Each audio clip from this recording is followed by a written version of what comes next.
வணக்கம் நண்பர்களே. சிட்ரா motivation YouTube channel சார்பாக உங்களை அன்புடன் அழைக்கிறோம். இன்றைக்கி நம்ம என்ன பார்க்க போகிறோம் அப்படின்னா, நீங்கள் நல்லவராக இருந்தால் கூட இந்த ஒரு விஷயம் உங்களை கெட்டவராக மாற்றிவிடும்.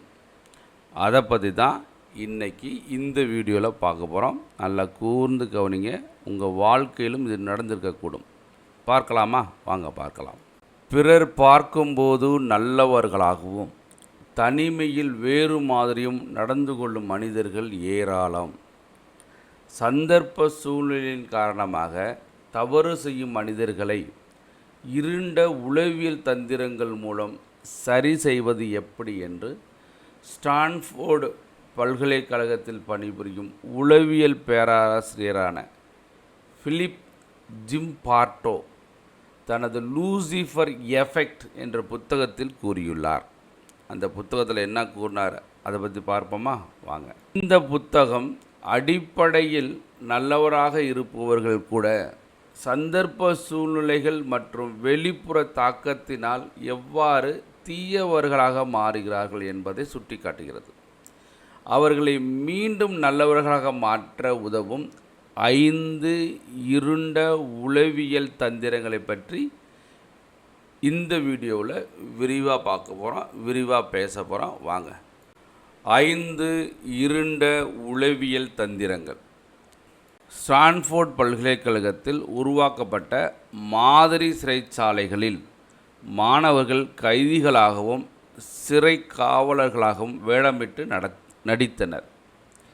கதாபாத்திரத்திற்கு ஏற்றவாறு மிகவும் கொடூரமாகவும் கைதிகளை துன்புறுத்துவர்களாகவும் காவலர்கள் விரைவில் மாறினர். நல்லவர்களின் நடத்தை கூட அதிகாரம் மற்றும் சுற்றுப்புற சூழ்நிலைகளால் மாறும் என்பதை இந்த பரிசோதனை விளக்குகிறது. அதாவது இதில் என்ன சொல்கிறாங்கன்னா, ஒரு மாதிரி சிறைச்சாலை உருவாக்கி சில மாணவர்களை கைதிகளாகவும் சில மாணவர்களை சிறைச்சாலை காவலர்கள் போலீஸாகவும் மாற்றி வேடமிட்டு நடிக்க சொன்னாங்களாம். அந்த சிறைச்சாலை காவலர்களாக அந்த யூனிஃபார்ம் போட்டவங்க, கைதியாக யூனிஃபார்ம் போட்டவங்க இருந்தாங்க இல்லையா? அப்போ அந்த சிறைச்சாலை காவலர்கள் வேடமிட்டு நடிக்கும்போது பயங்கர முரடாக மாறிட்டாங்களாம். பயங்கர முரடாக மாறி கைதிகளை அடித்தாங்களாம். அப்போ இதுலேருந்து என்ன தெரியுது அப்படின்னா, அதிகாரம் மற்றும் சுற்றுப்புற சூழ்நிலைகளால் மக்கள் மாறக்கூடிய சூழ்நிலை வரும் என்பது இதன் மூலம் தெரிகிறது அப்படின்ற முதல் உளவியல் தந்திரத்தில் லூசிஃபர் எஃபெக்ட் என்ற புத்தகத்தில் ஜிம்பார்ட்டோ கூறுறார். ரெண்டாவது பார்ப்போமா? சிறை காவலர்களாக யூனிஃபார்ம் அணிந்து நடிக்கும்போது 65% மாணவர்கள் எதிர்பாராத அளவில் மிகவும் முரட்டுத்தனமாகவும் மோசமாகவும் நடந்து கொண்டனர் என்பதை அந்த பரிசோதனை விளக்கியது. இதனால் உண்மையாகவே இராணுவத்திலும் காவல்துறையிலும் பணிபுரியும் நபர்கள் தங்கள் வசிக்கும் பதவிகளுக்கு ஏற்பவும் இயல்பான வரம்புகளுக்கு அப்பாற்பட்ட உத்தரவுகளை பின்பற்ற நேரும் போதும் எப்படி நடந்து கொள்வார்கள் என்பதை இது உணர்த்துகிறது. இது இரண்டாவது உளவியல் தந்திரங்கள்.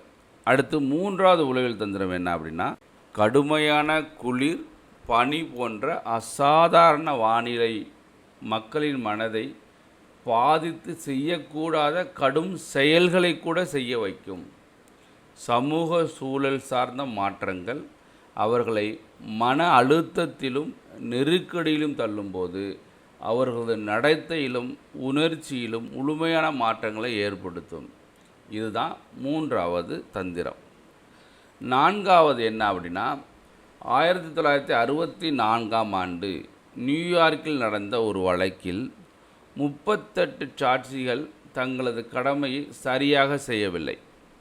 ஒவ்வொருவரும் பிறர் சரியாக சாட்சி சொல்வார்கள் என்று அலட்சியமாக இருந்துவிட்டார்கள். இது 5 ஸ்டாண்டர்ட் எஃபெக்ட் என்று கூறப்படுகிறது. சாலையில் நடக்கும் விபத்துகளை சில பொதுமக்கள் கண்டுகொள்ளாமல் போவார்கள். வேறு யாராவது வந்து ஆம்புலன்ஸுக்கு தகவல் தருவார்கள், அடிபட்டவர்களுக்கு உதவுவார்கள் என்று நினைத்து கண்டுகொள்ளாமல் போகிறவர்கள் என உணர்த்துகிறது.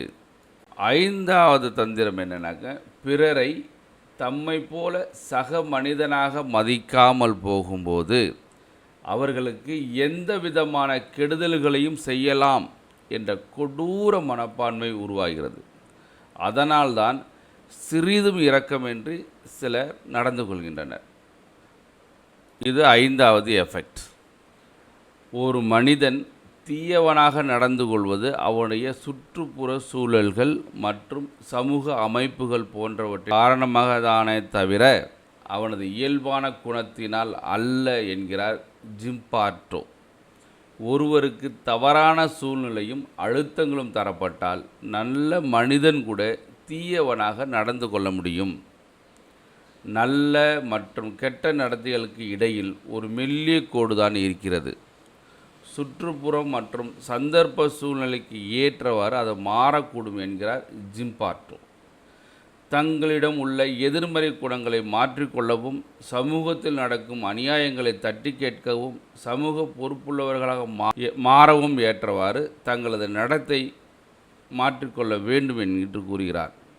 கடினமான சூழ்நிலைகளில் கூட தீமைக்கு எதிராக செயல்படும் தலைமை குணம் மிக்கவர்களாக மக்கள் மாற வேண்டும் என ஜிம்பார்ட்டோ வலியுறுத்துகிறார். ஸோ நண்பர்களே, இந்த வீடியோவில் நம்ம என்ன பார்த்தோம்னா, நம்ம நல்லவனாக இருந்தால் கூட அந்த சுற்றுப்புற சூழ்நிலை சமூகம் நல்ல கெட்டவர்களாக மாற்றக்கூடும். அதனால் நீங்கள் எந்த ஒரு சுற்றுப்புற சூழ்நிலை இருந்தாலும் உங்களுடைய மனதை ஒருமுகப்படுத்தி நீங்கள் எவ்வளோதான் உங்களுக்கு பவர் அண்டு மணி இருந்தாலும் நான் பழசை நினச்சி நம்ம நடந்துக்கிட்டோம் அப்படின்னாக்க கண்டிப்பாக நம்ம கெட்டவர்களாக மாறுவதற்கு வாய்ப்பு ரொம்ப கம்மியாக தான் இருக்கும். அதனால் இந்த புக்கில் சொன்ன மாதிரி சில பேர் சில இடத்துல மாறும்போது கெட்டவர்களாக மாறுகிறார்கள் அப்படின்னு சொல்லியிருக்காரு. அதை பற்றி இந்த வீடியோவில் பார்த்துருக்கோம். கண்டிப்பாக இந்த வீடியோ உங்களுக்கு பிடிச்சிருக்கும்னு நினைக்கிறேன். உங்களுக்கு பிடித்திருந்தால் மறந்துடாமல் நம்ம சேனலை சப்ஸ்கிரைப் பண்ணுங்கள், நிறைய பேருக்கு ஷேர் பண்ணுங்கள், லைக் பண்ணுங்கள். நன்றி நண்பர்களே, நன்றி. அடுத்த ஒரு நல்ல வீடியோவில் நேரில் சந்திப்போம். நன்றி, வணக்கம்.